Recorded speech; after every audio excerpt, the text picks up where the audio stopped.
Thank you for tuning in to another episode of Business Minute, and today I have a special guest, and I'm going to let her introduce herself if she would.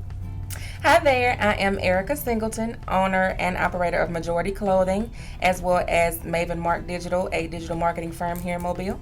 All right, and what is it that you guys do here? So here at the store, we are a full-figure fashion store. We specialize in women's clothing from sizes 10 to 18. We also do special orders as well as alterations, and we also design and make clothing as well. Perfect. How long have you guys been active? February will be 5 years in business. What? We started online about 5 years ago, and then we moved into the store location 2 years ago. All right, congratulations. Thank you. That's wonderful. All right, so that leads me to one of my favorite questions. What inspired you to start a business here? Well, I had worked in retail all my life. I love people, love customer service, and I wanted to do something outside of retail, but just in a more entrepreneurial way. So my mother gave me a loan, and we got started on Majority, and the rest was history. All right. So, of course, just like with everything, you have to work for it in order to maintain it. So what obstacles did you encounter along the way? Working capital and that's usually the issue with entrepreneurs, as well as now I'm facing a lot of the credit issues, because a lot of things as a business now, you have to have those personal guarantees. And so although we always kind of had the money once we got established and started building our brand, now the business has credit, but now I have to get my credit all the way together as well. So now that's usually the issue that I face with trying to really scale my business and be able to grow larger and eventually get more stores. But it's workable, Okay. All right. So that leads me to my next question, because this does seem to be a full-time thing, working fashion. And well, it actually wasn't. I worked a full-time job for all of this, actually, for past 4 years. I recently resigned about 3 weeks ago. What? Yes. So I had people helping me off and on, and then I just got to where I would take appointments in the evenings and be here full-time on Saturday, all day on Saturdays. So of course, your revenue went down. You're not pulling in the money that you used to have. So it got to the point where I just had to make a decision. Either I'm going to be 100% fully committed and give it my all, or we're just going to have to shut it down, and sell the business.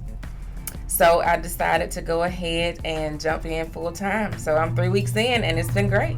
All right, take that leap of faith. I know. I hear you.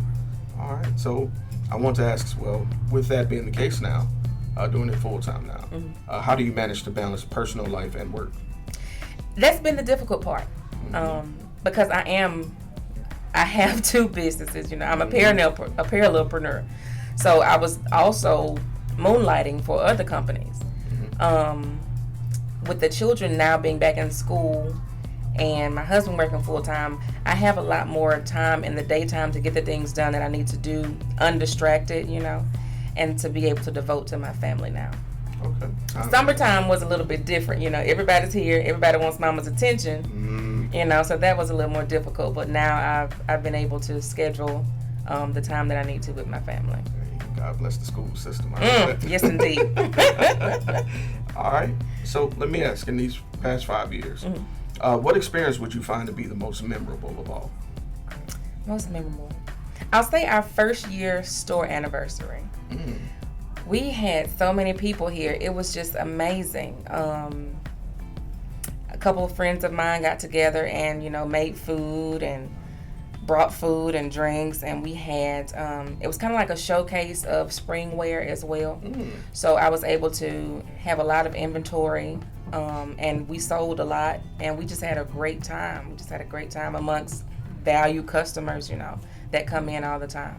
All right, you got to celebrate your success. I know. That is always important. It's wonderful to have someone and a team around you, family and friends, to celebrate it with you. So I know that felt awesome. All right. So on the flip side of that now, Okay. I got to bring it to the other side of it. At any point, did you feel like you wouldn't be successful, and if so, who or what changed your mind?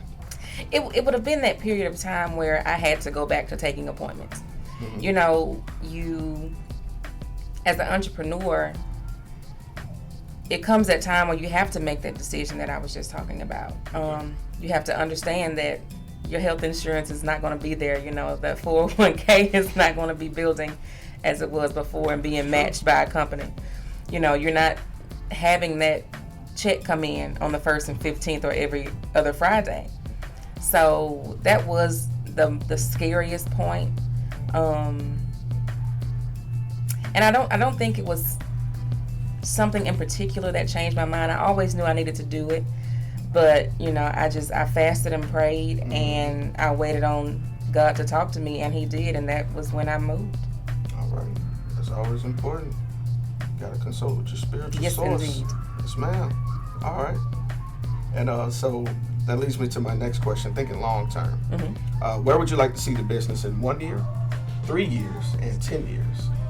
So in 1 year, I'd like to be able to have an employee, a full-time employee. In 3 years, I'd like to be opening another store with a full-time staff. And in 10 years, I'd like to be regional for sure, with 5 or 6 stores. That's the plan, to have 5 stores in 10 years. All right, hey, I'm with it. Dare to dream. You made it this far. Yes, indeed. All right. So, and this last question, I always dedicate to everyone else who's listening to this interview, who's always on the cusp of it, before they take that leap. What words of encouragement would you have for them before they're just getting started on their own? You have to really just believe in yourself and your product or service. If you have done the work and proven that people want this and it's something that can stand the test of time, and you have great customer service and you know how to sell, but not, of course, being pushy and just overdoing it. It's but an art to selling. You're right. It is an art to selling, because at the end of the day, you're here to service people, but you also have to put food on your table. It's true. So if you have a good work ethic and great customer service skills, and you really truly care about your product and what you're putting out there, then just keep going. Just keep going. There's always going to be opportunities that arise that come before you, and that's when you know that this is your time. All right. I love that response. Very good. And so if anyone wanted to get in contact with you, had any questions, or want to book an alteration or anything, how could anyone get in contact with you? So we have a website, majorityclothings.com. That's MAJORITYCLOTHINGS.com. We're very active on Facebook, and that page name is also Majority Clothing. All of our contact information is on there as well, Instagram and Twitter. Our number here at the store is 212-219-8566. All right. Well, we'll make sure that this gets out there, and thank you again for allowing us the opportunity to interview you, to tell your story. We really appreciate it. We're just starting, so it was really refreshing to get those words of encouragement at the end. That speaks to me as well. So thank you again, and yeah, God bless. Oh, thank Wish you. you guys the You're best. very welcome. Yeah, that's it.